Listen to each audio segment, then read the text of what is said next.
Welcome in, everybody, to Fantasy Pros. This is Out of Bounds. It is me, Joey P. Joe Pisapia with my two best friends, Scott Bogman and the Welsh.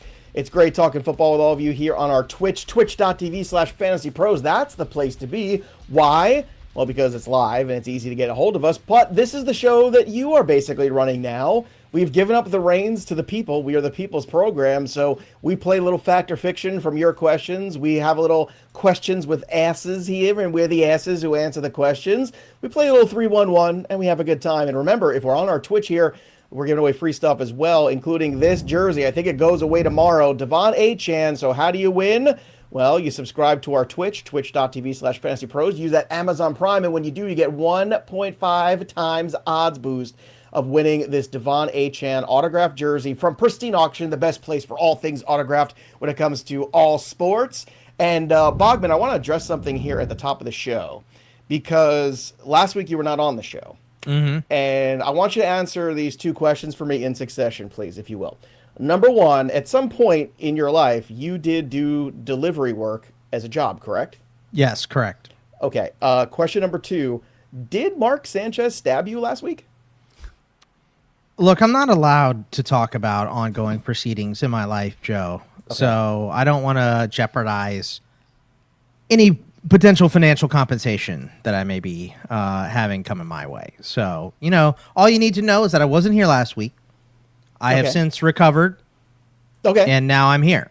So. Okay. That's all I need to know. You guys are dicey. Welsh, by the way, speaking of stabbing, how does that feel to get Baker Mayfield just take it and put it right in your heart on Joe. Sunday? God, yeah, I'm fired up today. And we all went to the black shirt store today too. This feels like a funeral. Right. I'm wearing my Bucks shirt here today because my Baker Mayfield MVP odds went from plus 950 that I bet on Friday. I'm wearing Welsh's favorite shirt that I own to help him cheer up a little bit. Whoa, I hope you lose all the money that you have, Joe. Like, I hope you put it all on Baker Mayfield. You have fun putting it on the Bucks. Have fun next week. And the 49ers are a shell of who they are. They got no Bucky, they got no Godwin, no Igbuka next week. But yeah, you be happy about your plus 900 Baker. All right, so here we go, everybody. We're gonna do little questions here with my boys. So if you've got questions, drop them here in the chat over on Twitch. And again, if you're watching back on our YouTube channel, make sure you subscribe to the YouTube channel. We're trying to get to 300,000 this year. We could do it with your help. And we've got plenty of giveaways going on there too. So drop your comments, subscribe, like the video too. It's little things, but it's very important. And again, we're going to take some of the questions. While these questions are filtering in, I want to talk about something here, which is actually brought up in one of these questions, which is hold or sell Ladd from Worthlake. And one of my questions here at the top of the show was actually, is Ladd McConkey back? Welsh? Certainly the last 2 weeks would seem like that worm is starting to turn. And if you bought low on Ladd McConkey, you're in good shape. And if you have him, I'm holding him. I'm not selling him. How about you? I'm open to a sell. I mean, you're having the big celebration, but Quentin Johnson was out. Like, Ladd is good. Ladd does the stuff. I was going to go pull up some of the percentages from this past week, but like, you do have to keep in mind, like, the way he popped off twofold was that huge play at the end, and Quentin Johnston was not there. So, like, if you think Ladd is back to being a top 15 wide receiver, he's going to go, 5, 6, 7 catches, whatever it's going to be every single week. I think then you're going to hold. But if you don't believe that, like I do, I think I'm going to move off of him because, he was 6 for 57. I had actually bet his receiving yard prop, so I was very dialed into it until that very last huge big play. But not having Quentin Johnston was huge in this game. So I tend to think if the selling point can be top 15, original cost of Ladd, I'm moving on out because Quentin Johnson will get back. Keenan Allen is still a force. I don't buy that it's old Ladd of old. Nope. All right. Well, let's see if I can sell Scott Bogman on the hold Ladd situation here, because Quentin Johnson had a couple good weeks, still pretty touchdown dependent in a lot of ways. You have Keenan Allen, who is an older wide receiver.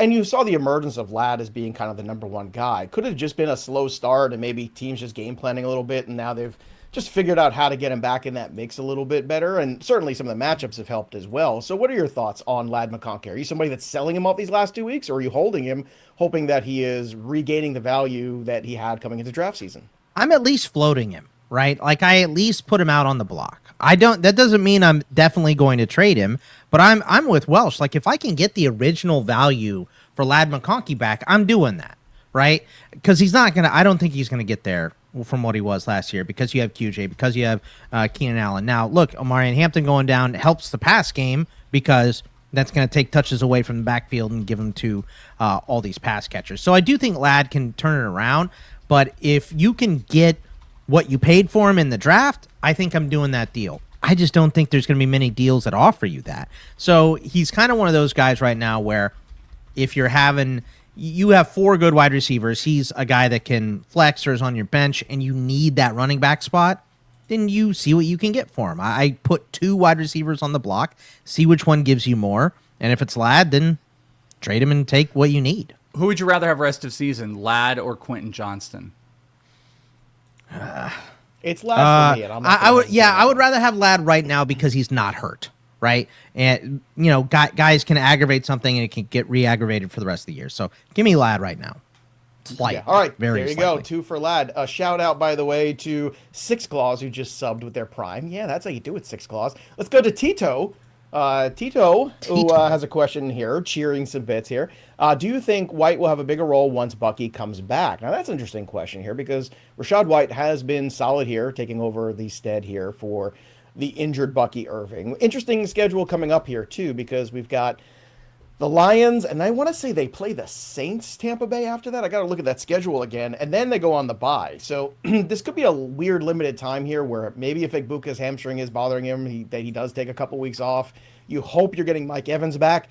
But again, Bucky might not be around for a couple weeks. When he returns, Bogman, do you think Bucky just takes over everything again, or does White's role grow a little bit based on what he's done these last few weeks?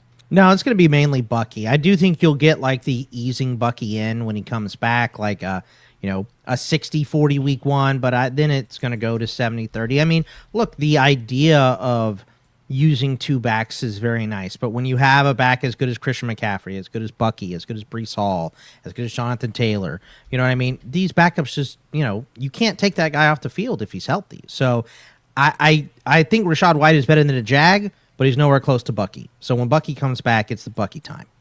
Well, here's another one, too. What are we thinking about Dowdle when Hubbard comes back? Welsh, Rico Dowdle has put together some pretty intriguing games the last 2 weeks. There's no doubt about that. The revenge narrative, too, on the Dallas Cowboys, which, again, this one kind of...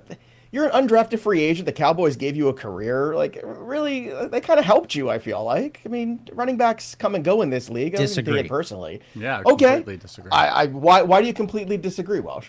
Well, that was his team. Like, what are you talking about? Like, you're like this. You're downplaying the revenge narrative. This was the team that had him. They didn't extend him a contract. They needed a running back. They went elsewhere to get a running back. Those are all it doesn't matter where you drafted. Like, this is a team that had you, didn't believe in you, let you go, got another washed up running back who they've turned into being good.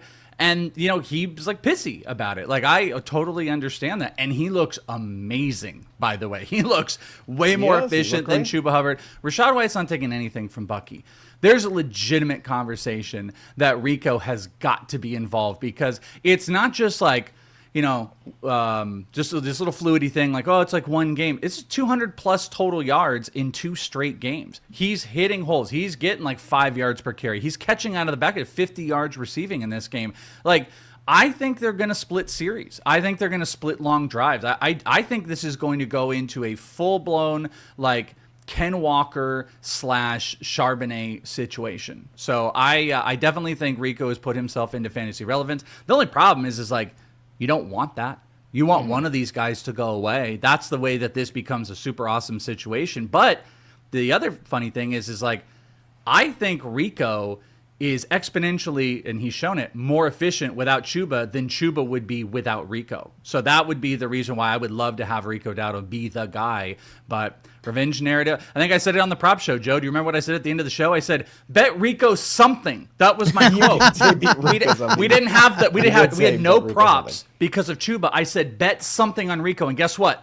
Anything paid. He led in rushing. He led in receiving.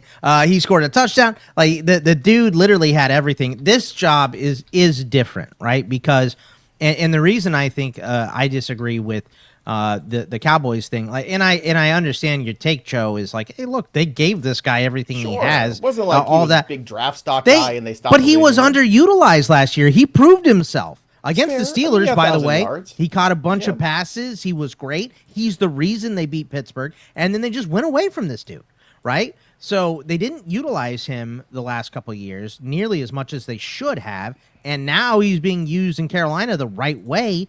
And maybe this is just, Carolina and the way that they rebuilt this offensive line, and whatever back is behind this line is going to be able to move the ball. So I think Rico's really good, but I don't know if this is just him. I think it's also, a big part of this Carolina offense right now. All right, so it's only been 2 games. Is Rico Dowdle going to be a league winner this year, the way things are going, Boggs?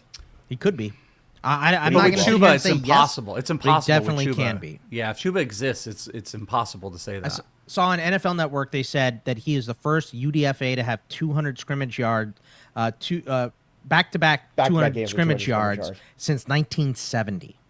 Wow. So it just, and Arian Foster was a UDFA with a bunch of yards. And it's funny because they signed Chuba Hubbard to that contract last year too, and I think a lot of us are like, oh wow, that's interesting. Nobody kind of saw that coming, but he had a very good year. Then he got Cardinals hurt at did the same thing with James Conner, and then and they just drafted Trey Benson. So it's going to be real tough there. Also, the stat of the weekend too was that there's only 3 guys before their age 23 season that had 3 straight games of 200 yards passing, and on top of that, 100+ quarterback rating. Those guys were Dan Marino, Patrick Mahomes, and Josh Allen. And now it's also Drake May.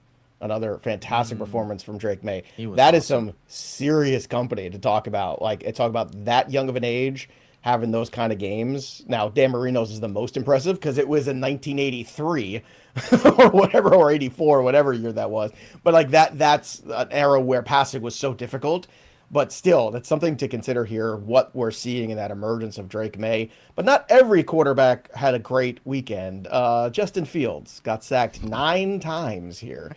And I want to talk about this. D's Nuts has a question here about Justin Fields. What do you do with Justin Fields?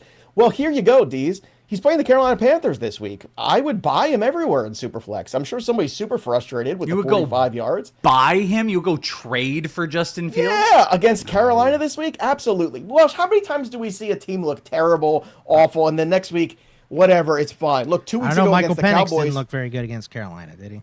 So. He did not, but then he bounced back the next week. What I'm saying is this is also, look, the Carolina Panthers also on the road and at home have been 2 different teams too. If you go check the stat lines on that. I'm just saying, this is the time where you would trade. I know it's scary, but that's the whole point of a buy low. Welsh, why do you disagree? That's on the Jets. No. Justin Fields in situations is fine. There's no chance I would go buy him because of 1 week. How bad does he look? He is so inconsistent. What do you have? 17 passing yards at the half in the first half. If they're against a rough team, Fields is out. Fields is not startable. He's not a top 15 quarterback. If there's Justin Fields is going to eat this week. There's no chance I'm going to buy on a quarterback that I can't week in and week out trust starting outside of these certain situations. Now, maybe you could get him for absolutely nothing, and maybe that's your point. That in a Superflex, I don't think that's the case, though. He's QB 13 in points per game this year. I know it's ugly, but he's not getting replaced, and he's going to have the job. And ugly, I get it. This was the worst of the worst.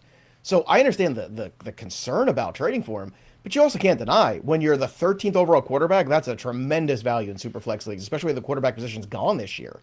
I mean, I guess to your point, because he could be had at such a low cost, I just don't think it's going to be that low. And I would rather go trade for everybody else. I'd rather go get anybody else that can be consistent. I don't like Fields, and it's hey, there's 8 matchups. I can really play him in 3, and then the others I got to think about maybe playing Spencer Rattler. He can be an absolute nothing burger. It's just not the type of guy I would go and trade for. All right, well, he has finished as a QB1 3 times this year. This week he was QB 26. So, Welsh, here's my other question for you. And passing yards. Right, 45. Look, I get it. It was gross. It was absolutely gross. I totally understand it. The other game he got hurt in week 2, so we can't really count that.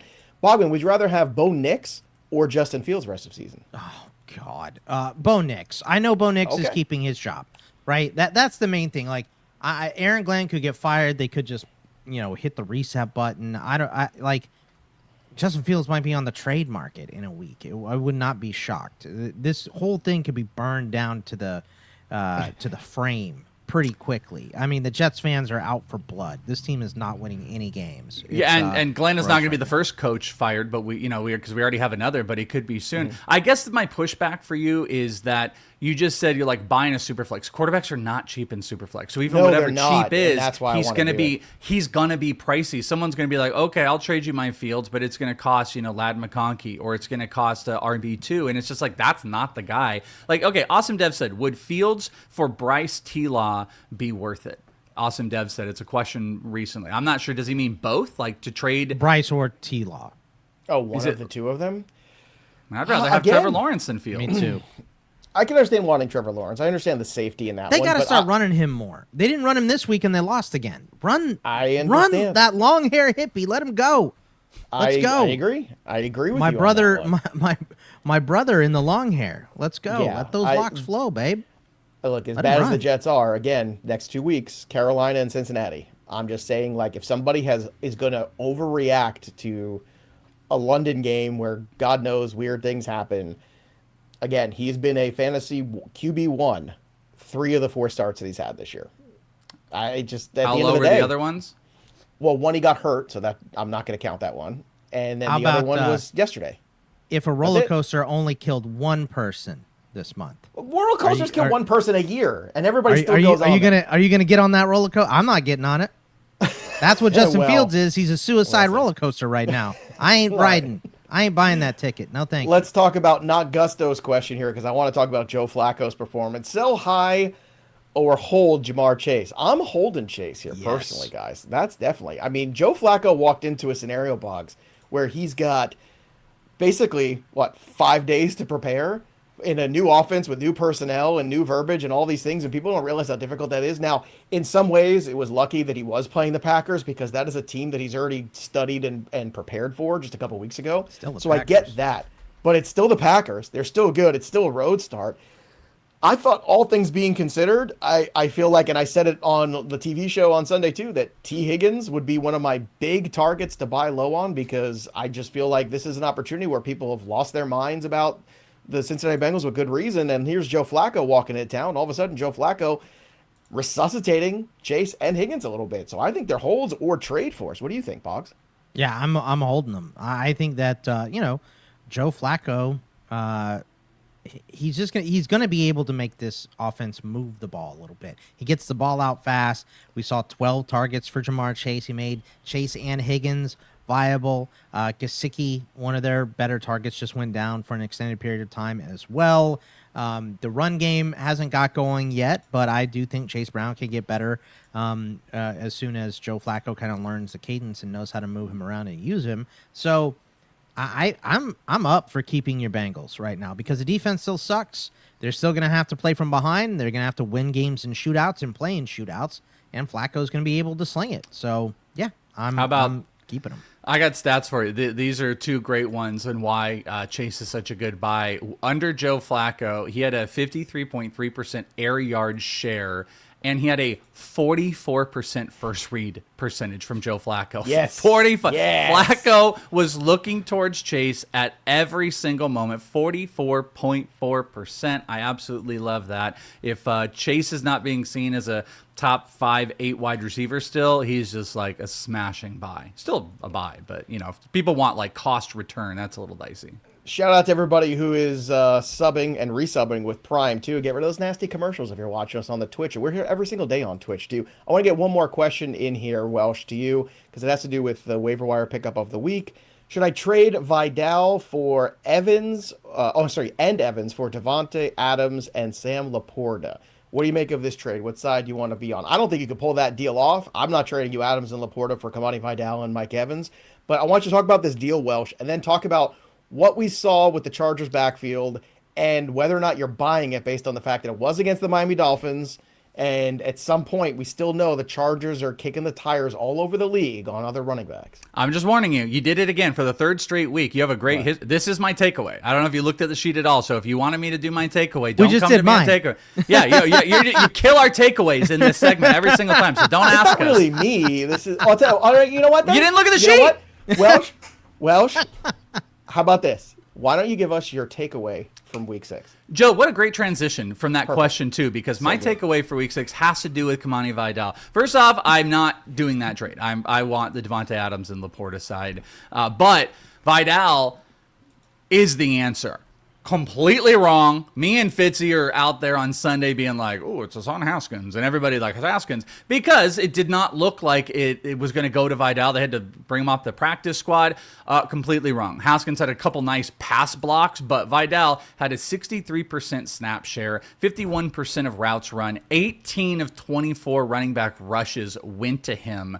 Jeremy Gibbs had put some of these stats out on Twitter from CBS. And in the red zone, he had an even higher usage. That's where I thought Haskins would have been used in the red zone. Nope. 72% snap share for Vidal. 6 of 7 rushes came in that spot, and he had 2 red zone receptions.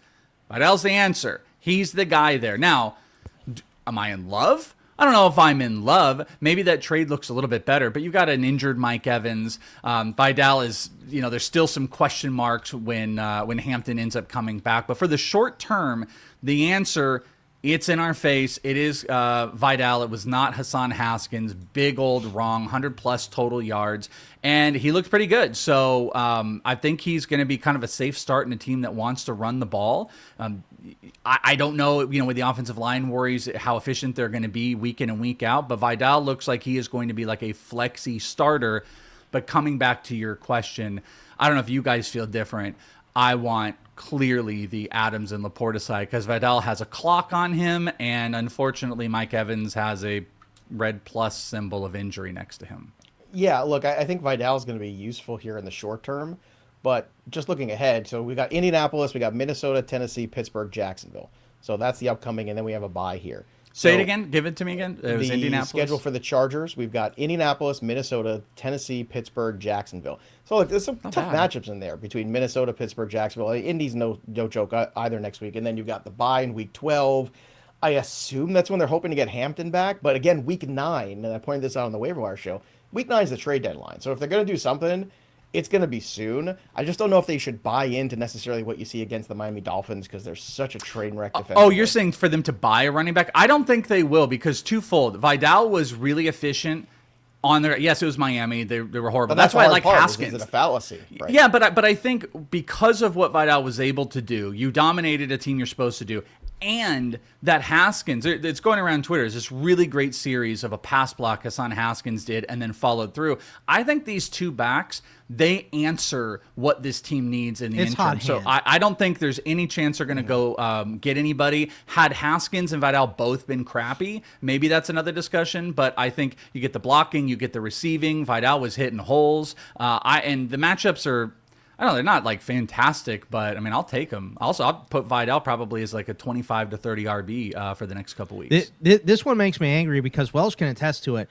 My initial take was Vidal is way better running back than Haskins. Well, that was D-Bros, and a lot of people are like, he's just better, but I think everybody kept thinking, but I thought he's Haskins a practice squad guy, so why is he going to outrank or outsnap the other guy ahead of him? Because Haskins is a special teamer, right? Like he's a very, very good special teamer. That's why he gets the helmet every week. But when you're talking about between the tackles, Vidal is a little pinball. I mean, he's he built in that MJD kind of style of, being able to break some tackles and catch the ball out of the backfield. He was everything for Troy's offense. He was their offense. So he can carry a full workload. We've seen him do that stuff before. And Haskins he was one of many backs at Michigan, right? Like that's just what he was. So, I thought it was Vidal, but all of the reports were everything's going to be Haskins. So I spent my damn when you had fab Harbaugh, money. Michigan, like you said, you had like the connection. There was so much to have. I spent my damn fab money. That was the theme Haskins of the weekend. And Vidal comes in. Bam Knight's the starter. Oh, okay. Well, that's interesting to drop on us a couple hours before game time. Well, you couldn't let DeMarcado take the ball again. Well, obviously. Yeah, I understand that. Boggs, what was your big takeaway from week 6 as we're looking ahead to week 7? It was that Joe Flacco breathed life back into the Bengals offense, Joey. We already talked about that a little bit. But if you want to know my moment, let me take a victory lap here just for a second. How about the moment is Cam Skattebo's 3rd touchdown of the night was my moment of week number 6 here. There was we have a picture of the two of them together. Seth, can we bring up our picture here of, there it is, there's Cam Skattebo and Jaxson Dart here together, saving the Giants season. Man, I was of age where He-Man was number one, and I had Castle Grayskull and the whole thing there, and he does have the same shoulders as that character, by the way. It's actually stunning for anybody that's not watching. It's actually stunning. Who is the guy with who's our Skattebo character? Ram Man. Ram Man. Yeah. I don't know. Could there be another, like, the only more appropriate thing would have been if Cam Skattebo was actually drafted by the Rams. That's the only way this could be more appropriate. Yeah, and then like you could have like Ram Trucks be the sponsor, like just the whole thing. Oh, there's still plenty of time for content. He-Man just needs the eye paint right here for Jaxson. Just that one teardrop going down because he's so street, Jaxson Dart. It's not that he's street; it's that he is the biggest Anakin Skywalker fan in the world. All right, I know it doesn't make it not funny. All right, my big takeaway, obviously, for the week is Baker Mayfield is going to be MVP of this league this year, and you could feel the narrative growing. And I tried on the betting shows last week. Welsh was there for some, Bogman was there for some others, where I kept playing this narrative. I'm like, hey guys, it's Josh Allen, and then it's wide open. Why not Baker Mayfield? I think the Bucs are the best team, and the narrative is he's doing it without Mike Evans. He's doing it without Chris Godwin. He was doing it without Tristan Wirfs. He's doing it without Bucky Irving. And guess what? He might be doing it next week in Detroit without Emeka Egbuka, and he's a road underdog. And we all know what happens when Baker Mayfield's a road underdog. We know the story. We know how that goes. I'm just saying, and I think the moment for me of the week was absolutely got to be the run, that first down run where he was basically sacked. He breaks away, keeps going, and then he picks up the first down. It's just the sheer will, and it's really fun to see. And you could feel the last couple of weeks, the media is starting to ooh and ah over Baker Mayfield. Everyone's tired of Mahomes, and Josh Allen's great, but the Bills are scuffling a little bit. Lamar's hurt, and he's like, oh, Joe Burrow's not there. All of a sudden, look at Baker Mayfield. What a fun redemption story. And we love a good redemption story, don't we? Oh, we love it here. All right, Welsh, what was your moment of the week? Do you have a moment? You guys had some good ones here, but how about Brian Branch just absolutely dropping Juju, the biggest ultimate poor sport in the entire game, just walking out all pissy after. He just clocks Juju. Juju's on the ground. Everybody's fighting. I think Campbell after the game was ripping into Brian Branch. I don't know. There were a lot of the other one was it McPherson with this would have been a record NFL kick, 67 yards that went off it and didn't count. There were some cool moments. I don't think there was anything crazy, but to end our Sunday night with Brian Branch clocking Juju Smith-Schuster, I thought was very, very telling, and that one stood out to me. Welsh preferred UFC over the NFL last night, apparently. That was Brian Branch. Listen, we know from Juju's history, he will get your ass back. He did it to Vontaze Burfict, so he'll do it. Play Detroit again. Here's the fascinating thing about that scenario. Branch gets suspended this week, right, for that? For your Bucks. Think about all of the other injuries they have in that secondary. That's not a good look. I think the over is 53.5 for that game. It's the dumbest thing you can do. It's Baker could go in there with that secondary, with Tez Johnson and the other Johnson, and maybe they'll find another Johnson. I think all the Johnsons get in there. Any Johnson. All right, well, let's play a little fact or fiction. So, audience, you're watching here. Give us fact or fictions. We will answer them here on the show. We've got some preloaded ones, but we like yours better. And let me give a tip. Your fact or fictions. Yeah, because I've seen some people. I'm going to give you guys a tip out here. I saw somebody ask the same question 7 times. Now, pose your question you did 7 times about Rico Dowdle as a fact or fiction. So I'll give you an example. We're not going to answer it till you say it. Fact or fiction, Rico Dowdle is a sell. That's a great way to involve yourself without the 8th time asking the same question. So feel free. Fact or fiction, anything you guys want. I thought it was going to be, I thought it was 9 or 10 before you, It's like how many times can Ramondre Stevenson fumble before he gets replaced? 6, 7. All right, let's do fact or fiction here first. Oh, boo. All right, almost made a whole show. All right, fact or fiction, Aaron Glenn will make it through the 2025 season, even though he's a first-year head coach. Brian Callahan just got fired today as of recording this on Monday. Scott Bogman, fact or fiction? Aaron Glenn sees it through. Yeah, I think he's gone. No, I think you mean fiction. You mean fiction. Then I mean fiction. He ain't making it. No, they're gonna be 0-8 and he gets canned. There you go. Drenis was asking this question, was already preloaded, but yes, let's go. I see the fact or fictions flying in here. So you think Aaron Glenn doesn't make it through 1 year as Jets head coach? I mean the Jets fans are at a fervorous anger right now. He has to go. Have you? By the way, do you see the camera every time there's the Jets game and the Jets do 7 to 10 really stupid things? They go to Aaron Glenn and his face is just like this every time. He's like, I just don't he get looks it, though. lost. I thought he was going to be it's like Robert Saleh. I thought Robert Saleh was going to be a good head coach in the NFL. I really did. He had all of the earmarks of it, carried himself well, good football guy, had been around the league. You have to have the right players. It doesn't matter how good of a coach you are. If you have all crappy players, you cannot win. That's just period, end of story. So Aaron Glenn showed with good defensive players, he can make a defense good at least. So that's true. They did hold the Broncos to 13 points. They only scored 11. Kioraku, Mahomes or QB1 rest of season? Fact or fiction, Welsh? Fact, like a QB, not the QB1, but a QB1. Yeah, I would say that's a fact. You got Rashee Rice coming back this week, just what about the unloading. QB1? You want to make an argument for him with Rashee Rice returning this week? I mean, they have no running game whatsoever. They don't know what they're doing. So to be fair, they should be slinging the ball, but no, he doesn't have enough rushing equity to be in there, but he is a QB1 rest of season. In fact, piggybacking that question, fact or fiction, drop all KC running backs. Fact. I can't argue with this one at this point. Until they trade for Breece Hall. Yep, drop them all. Well, it feels like if you're the Jets, you got to deal Breece Hall. I mean, you're going nowhere. You got to move him. Somebody has to want him. Who's going to run the ball? You lost Braylon Allen. Isaiah Davis. Rashard Smith should be running the ball. You mean for the Jets? Isaiah Davis. Isaiah Davis. Hall's not Let getting him traded. go. Fact or fiction? Fiction. He's not getting traded. All right, let's do a little question from Van Rod. Fact or fiction? Dart and Skattebo, the best duo of 2025. Certainly the best duo or group covering 90s hip-hop bands. Like, they are such a 90s hip-hop, like, this is how we chill from 93 till infinity kind of duo. Like, I just got all the feels. Really, it's like 1994 again, the two of them, especially when they talk in interviews. They're ridiculous.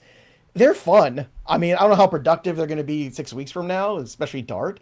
But Skattebo's been our guy. Skattebo's Bogman's guy. Obviously, he's the president of the fan club. But are they the best, like, they're definitely the best feel-good duo of the year so far, right, Boggs? I mean, look, if they can produce a little, I am worried about the offense without Malik Neighbors, right? I don't think LJ Humphrey stretching the field is going to do much for you moving forward. So I do think that they are in a little danger, but I mean, Dart has played way better and with more confidence than I thought he was going to have. He has been excellent so far. So they are dangerous right now. They're definitely dangerous. I don't know if they're going to do anything with it, but they're a danger.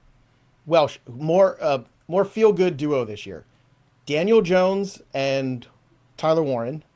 Dart and Skattebo, or I'll give you Mac one Jones more. and Kendrick Bourne. Mac Jones and Kendrick Bourne.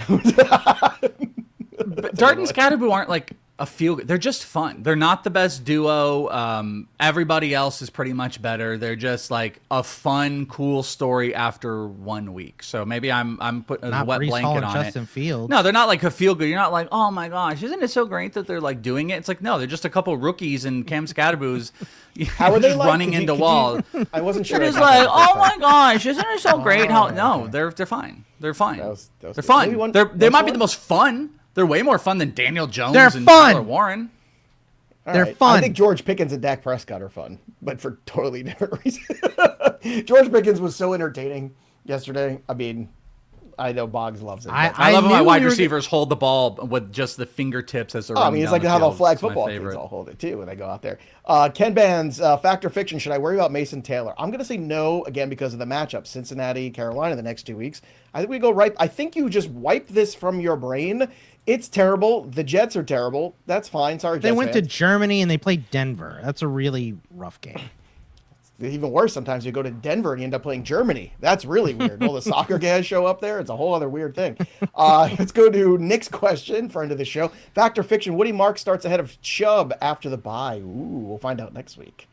I'd say fact. I think that's a fact. I think it was trending in the direction that Woody Mark should be the takeover. Chubb's going to be annoying. They'll probably still be annoying, but I think it leans a little bit more into Woody Mark, so I'll go fact. Same thing for you, Boggs? No, I'll say fiction, but I don't think it matters. Like, it's just, they're going to be 50-50. I read a report that the Texans still see Woody Marks as a passing down guy only. So Here's a fun one. I don't know. I like this one from Psychopath here. Fact or fiction, Baker Mayfield isn't a redemption story. He was just stuck in Cleveland. I'm going to say fact. Let me ask you something, Joe. Sure. How good would the Browns be right now if they had a quarterback like Baker Mayfield? Pretty good. That defense is really good, isn't it? Yeah. Do they have some legit weapons around? Yeah, absolutely. They Baker ran Mayfield. the one guy that won you a playoff game since you came back in Pittsburgh, by the way. They That's ran right. him out of town to get Deshaun Watson. It's my favorite story of the Browns ever. It's my favorite Browns Spoken story like a true in the history Steelers of the fan Browns. right there. All right, here's another one from Tito. Fact or fiction, Odunze will outscore Rashee Rice rest of season. Welsh, who would you rather have rest of season, Rice or Odunze? Oh, starting from today, not like counting the from first six. today. Well, Rashee yeah, Rice. that's Rashee not Rice. fair. I think Rashee Boggs, Rice is same? going to come out banging. Give me Rome. I just think that they've got a lot of weapons in KC with Worthy and Kelsey there still. They could trade for a back. I think Rashee Rice will be really good, but I think Rome is doing what we thought he was going to do last year finally.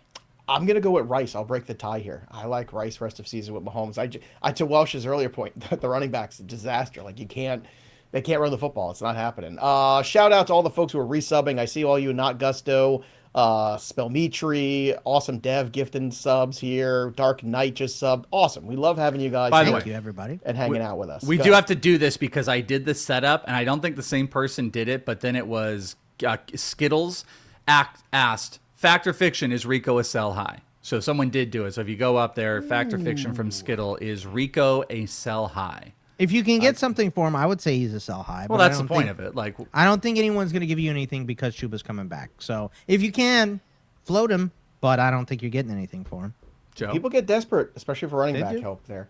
I think Rico is definitely a put him out there and see what you can get scenario, but where Boggs is, like I think he's more valuable to those of you who picked him up for nothing and are playing him and winning the last 2 weeks because Right. you're on the back of Rico Dowdle than what he's going to return to you in a trade. I just don't think that's going to happen. I think you should hold because here's the selling point. Chuba comes back and then Rico eats, and then there's something worthwhile. Mm-hmm. Otherwise, I'd rather hold on to him while Chuba's out, and then if he all of a sudden creates this value because he takes over for Chuba, then you got like a top 15 RB on your hands to trade or keep. All right, Six Claws has a question here. Fact or fiction, McBride played better with Brissett under center. Jacoby Brissett had himself a day.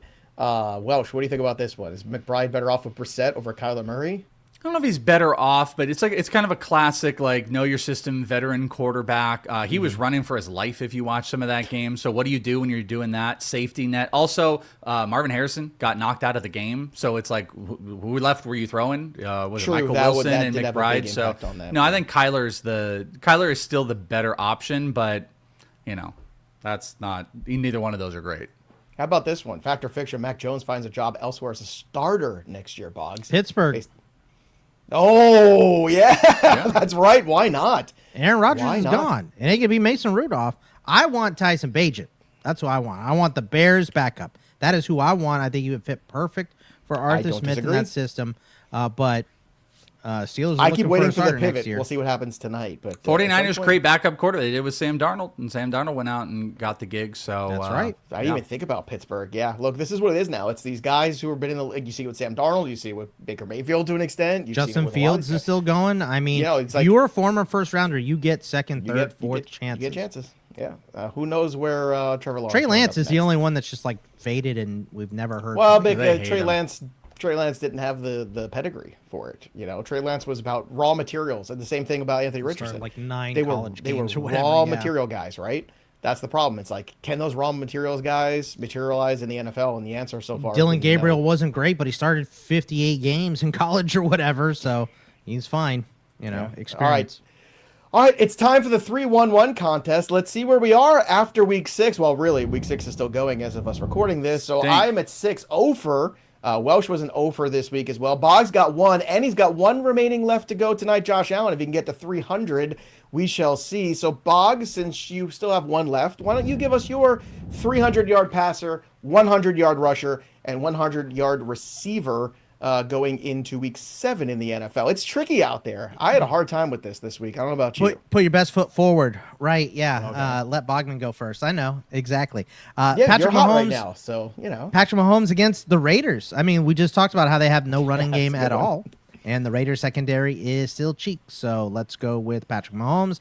let's go with Welsh's guy. He is absorbing the energy of every single injured 49er per Welsh's tweet that's had over 8 billion views or whatever it is at this point. CMC has just usurped all of Fred Warner's powers, and he's going up against the Falcons front seven, so I think he could hit 100 rushing yards. And then we're going to go Cortland Sutton versus the Giants. I like Bo Nix to bounce back, and the secondary for the Giants is still a little questionable, so let's go with Cortland Sutton to bust 100 in week 7 here. All right, so Sutton, Mahomes, and CMC. Welsh, what do you have for the people for 3-1-1 in week 7? What does it matter? I am horrific. I won this game last year. I am the worst at this game this year, and I keep just falling short. You're the short. Jets of this game this year. Yeah, well, no, better he's buy got on 2 me. wins. So he's Yeah, I way do better have than 2 the wins. Jets. That's true. It's true. It's true. All right, I'm going to go with Justin Herbert up against Colts. Colts secondary stank. I imagine the Chargers are going to continue to sling the ball. Ladd getting more involved, so let's go with Herbert for the 300-yard passer. Quinshon Judkins, Miami's run defense stinks, and you've got to get the ball. Judkins is coming off of a really bad game, 20-plus carries, 100 yards incoming for Judkins, and the return of Rashee Rice. Rashee Rice is going to come out the gates in that first game. He's going to go over 100. He's going to light up the Raiders. They are going to pepper him with targets all night long. Rashee Rice, I might play alt on receptions if it's going to come in at like maybe 4.5, maybe 5.5. 8 receptions, 120 yards for Rashee Rice in his debut for the season. Yeah, he's not returning from an injury, folks. Like, he should be ready to go. Well, he is. I almost took but Judkins. He also was suspended. Well, yeah. Well. I mean, that's far past. Like, to your point, like, Yeah. the reason he's not playing right now is not due to the injury. It's due to the Right. suspension, but he had an injury. So, Yes. semantics. All right, so 300-yard passer for me. I'm going there to Dallas against the Washington Commanders. Dak Prescott, who's slinging the ball all over the place. And I do believe, fingers crossed, we'll get CeeDee Lamb back. Otherwise, why didn't we put him on IR? That was stupid. It's got to be this week or bust. Also, because CeeDee comes back, still George Pickens. Like, just because CeeDee is back doesn't mean he's going to just rip roaring right out of the gate. I think he's going to be a little, slow in the uptick, maybe limit him a little bit just to make sure we protect him a little bit. So I like Pickens against the Washington Commanders too. I don't love that secondary at all. And then, maybe the most under-discussed fantasy league winner this year is Jonathan Taylor, who just keeps scoring touchdowns. Give me Jonathan Taylor against the Chargers. Nobody else Taylor's can talk about him, Joe. He's on every single one of my teams. That's well, it's amazing because I got to say, like, the Daniel Jones success deserves all the love that it's getting, all the attention it's getting. He's played very well for them. Warren's been terrific. Pittman's been good. But it's Jonathan Taylor who's really making everything work. And to Daniel Jones' credit, he's not screwing it up, And I think that's all Shane Steichen was looking for is like, hey, can you just not screw this up? And he couldn't get that from Anthony Richardson, and he couldn't get that from anybody else, basically. So do you he's remember getting it from Daniel Jones? Was it? It was, I guess, 2 years ago. Remember that run that McCaffrey had, where it was like every single week he scored a touchdown, and they're like, "Had you just run back your money every single week, you'd have like $1 million." Oh yeah, that was you guys remember? Yeah. So during that time, I think McCaffrey's like 2 touchdowns per game was like 2 to 1. That's where Jonathan Taylor is right now. This week, it was, I think it was plus 225, maybe 250 maximum to score 2 touchdowns. That 2 sucks. touchdowns per game. That's the level of where Taylor is at. He's dominating at that 2 years ago McCaffrey level right now. And you're kind of right. Like, it isn't really being talked about how ridiculous he is. But, touchdown bets are not in the works there for Jonathan Taylor, unless you play Joe's favorite, like to score in the first half, which I did with McCaffrey this week, by the way. Cha-ching. Cha-ching. There we go. Also, if you want to keep the conversation going, join our Discord, fantasypros.com/chat. It's free. It's fun. And we have shows on there, too. Look how excited I am about it. fantasypros.com/chat. That is our Discord. Oh! This guy trades for Justin Fields. Oh, look at this deal I just got. Justin Fields for Jacoby Brissett. How you doing? That's pretty nice right there. Let's take one more question from Tito here, maybe one or two before we close out today. I lose this trade if I accept JSN and Rome for Nico, Quentin, and Rice. What side do you want to be on? This is a big deal here. This is a big JSN and Rome. I want JSN and Rome too. Quentin's hurt. Rice is coming back from suspension. Nico is constantly hurt. Give me JSN and Rome. I think it's a super, super tough one because It's that fair. third wide fair receiver kind of I think it is a fair deal because you're getting one of the best wide. JSN is an absolute monster out there right now. And Rome has the potential to be an easy top 10 wide receiver rest of season. It's just, so does Nico, so does Rashee Rice, and then you're getting maybe a top 15. So I would love to see what the third wide receiver is in. Like, does Quentin Johnson really matter? But without all the nonsense, it's tough to trade JSN. All right, so there you have it, everybody. That's going to do it for us. Make sure you subscribe to our Twitch, twitch.tv/fantasypros. See if you can win the Devon Achane jersey. And, of course, make sure you subscribe over on our YouTube channel as well at Fantasy Pros. Like the video, drop your comments. Remember, if you're doing this over on the Twitch channel, you get 1.5 times odds boost of winning that Devon Achane jersey. Sick jersey, bro. Pretty soon, they'll be the next ones without a coach. Kyle Hand's out. Who's next? Is it McDaniel? Is it Aaron Glenn? Who knows? But actually, I do. It's us. We're out. We'll see you next time, kids. Bye. Bye. All right. So, Cam Skattebo, how many touchdowns this week, Box? 11. Against Denver, though. Against Denver. 0. Is he ready? Oh, only 2 then.